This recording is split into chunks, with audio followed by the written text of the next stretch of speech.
So we've kind of already talked about copyright laws and what they are. We've talked about several court cases and court decisions regarding copyright laws and copyrighted material. We've also talked a little bit about copyright laws and their link to education. We'll go ahead and continue along with those copyright laws and their link to education itself.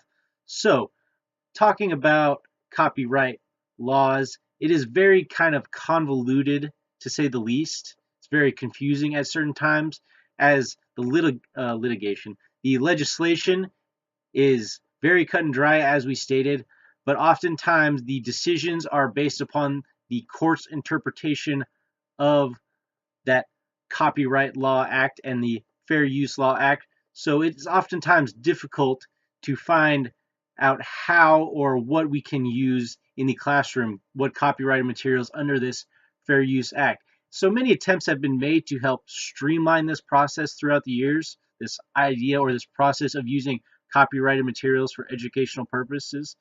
And there's also been attempts to provide assistance to educators themselves in determining what actually does constitute fair use and what does not, as it is generally confusing.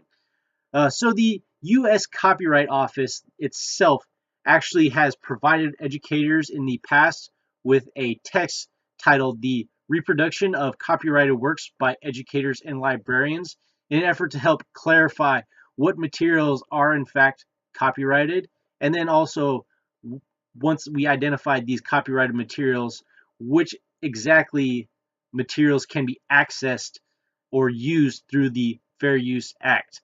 Additionally, there's been other steps as well, other pushes to try to clarify what constitutes free use in the classroom or in an educational setting.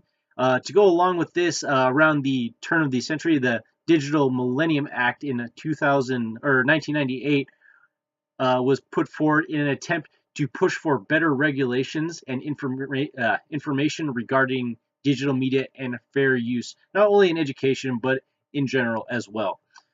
Honestly, in my opinion, we as teachers need to be able to navigate through these complex and confusing at best copyright laws and also the Fair Use Act, in addition to best help our students understand and be able to work with these laws as well to best meet our students' educational needs.